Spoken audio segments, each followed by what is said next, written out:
Hi everyone, we are going to work on lesson 25, written practice, pages 170 to 172.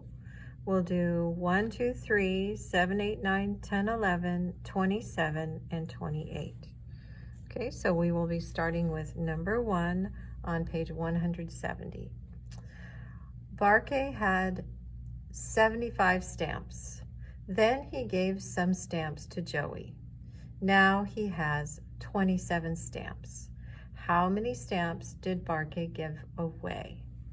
Okay, so he started out with 75 stamps, and when you give something away, you know that's subtraction. But we don't know how many, so we're going to put S for stamps.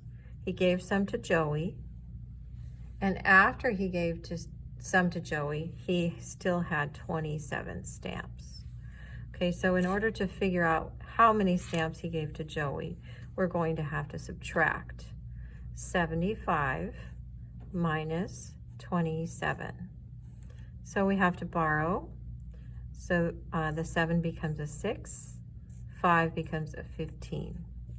15 minus 7 equals 8, and 6 minus 2 equals 4.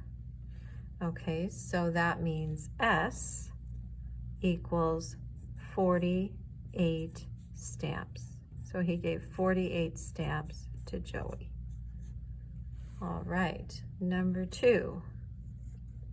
Rafiki had 63 baseball cards. He gave 14 baseball cards to Amy. How many baseball cards does Rafiki have left? All right, so same sort of problem. He had 63 baseball cards to start. He gave some cards, so I'm going to put C for cards, to Amy, but we don't know how many he gave. Oh, yes, we do. We know that he gave Amy 14 baseball cards. So 14 baseball cards to Amy. And then it says, how many baseball cards does Rafiki have left? Okay, so we're looking for 63 minus 14. So we have to borrow. This becomes a 5. This becomes a 13. So 13 minus 4 equals 9. And then 5 minus 1 equals 49. So 49 baseball cards. He has 49 baseball cards left. Okay, and number 3. Okay, so number 3 is on the next page, so go ahead and go to the next page. Mrs. Rushing had a package of lined cards. She used 75 cards in class last week. She has 47 cards left. How many cards were in the package before last week? So how many cards did she start out with? We don't know how many cards she started out with, so we're going to call that C. And then she used 75. So when you use something, you subtract it. Okay, C minus 75. And she has 47 cards left. Okay, so when we have a subtraction problem and the first number is missing, we have to add these two numbers to get this number, because it has to be a big number if you subtract 75 and you get 47. Okay, so we're going to add 75 plus 47.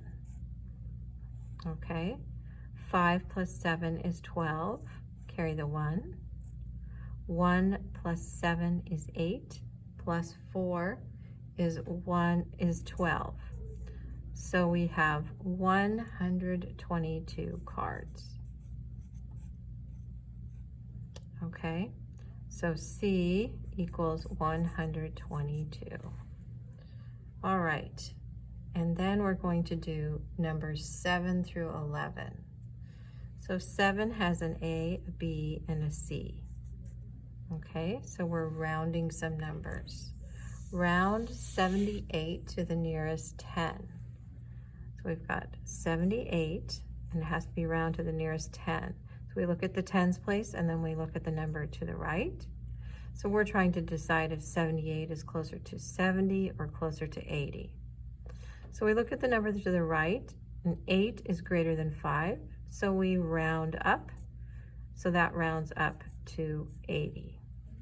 Okay, and then B, we're doing $7.80 to the nearest dollar. $7.80 to the nearest dollar. So we're trying to round to the nearest dollar. We look at the cents and we ask ourselves, okay, is 80 less than 50 cents or more than 50 cents? So we can tell that it's more than 50 cents. We're trying to decide if $7.80 is closer to $7 or closer to $8. Since this is more than 50 cents, we know it's closer to $8, so we would round up to $8. Okay, and then C, it says round $7.80 to the nearest 25 cents. So remember, we have to think about counting by 25s. So we look at the cents again. Is 80 cents closest to 25 cents, to 50 cents, to 75 cents, or closest to $1? So we can tell that 80 cents is closest to 75 cents. So that would round to $7.75. That would be to the nearest 25 cents, to the nearest quarter. All right, now we're going to do number 8. Number 8 says, if the diameter of a wheel on Joshua's bike is 20 inches, then what is the radius of the wheel?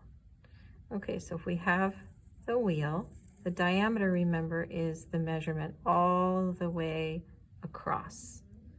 So if the diameter is 20 inches, we need to know, well, how about if it's halfway across? What is half of 20 inches? So that would be 10 inches, because 10 plus 10 is 20. Okay, number 9. The last recess of the afternoon at Taft Elementary School begins at the time shown on the clock. So you have to look at the clock. The recess ends at 1:35 p.m. How long is the last recess in the afternoon? So if you look at the clock, you'll see that the hour hand is pointing to a little bit after 1, and the minute hand is pointing to the 4. So we know it's 1 something. So the start time for recess is 1, and since it's pointing to the 4, we have to count by 5s. 5, 10, 15, 20. So it starts at 1:20 p.m. and it ends, they tell us, at 1:35 p.m. So how long is it between 1:20 and 1:35? So you can count by 5s, or you can subtract 35 minutes minus 20 minutes is 15 minutes. Okay, so recess is 15 minutes long. Okay, that's about the time, the right time for recess, a nice little break. All right, so now we're going to do 10 and 11. All right, so number 10. You have to look at the picture in your book. It says, which street is perpendicular to Elm? So that means it comes together to make a corner. So we have Elm Street, we have Oak Street, and then we have a street going this way. Okay, so this is Elm, this is Oak, and this street is Broadway.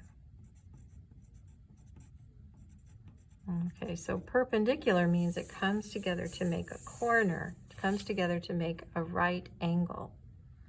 So it says, which street is perpendicular to Elm? So Oak is not perpendicular because Oak is parallel, right? They keep going and they don't cross.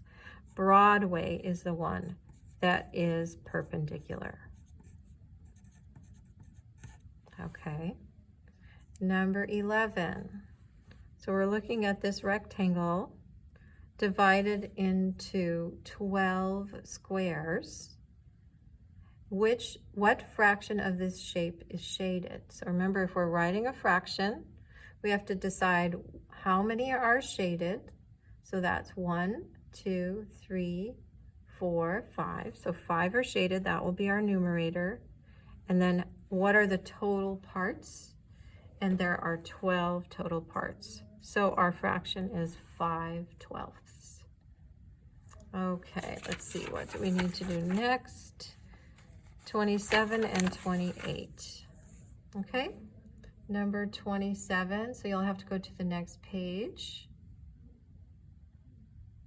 Number 27 says, how is a ray different from a segment? So let's just draw both of those things. So a ray has an endpoint and it goes on forever in one direction. And a segment has 2 endpoints. Okay, so this is a ray and this is a segment. So they want us to explain how they're different. So I would say a ray has 1 endpoint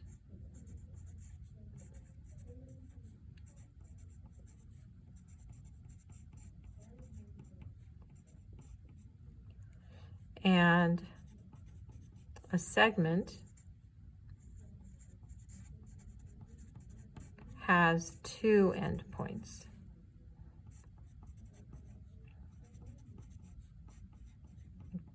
Okay, because a ray goes on forever in one direction. Okay, and then the last one is number 28. The Illinois River and the Potomac River have a combined length of 803 miles. The Illinois River is 420 miles long. Okay, so we know that the Illinois River is 420 miles long, and it's combined with the Potomac River, but they don't tell us the length of the Potomac River. Okay, so this is 420 miles plus, we don't know how many miles, so I'm going to use an M, equals the combined total is 803. Okay, so in order to find M, we need to subtract. We're going to do 803 minus 420, so we can find out how long the Potomac River is. Okay, so we're going to subtract, so 3 minus 0 equals 3. Then we have to borrow, so we're going to borrow from the 8, becomes a 7, this becomes a 10. 10 minus 2 is 8, and 7 minus 4 is 3. So the Potomac River is 383 miles. And that's it for our written practice.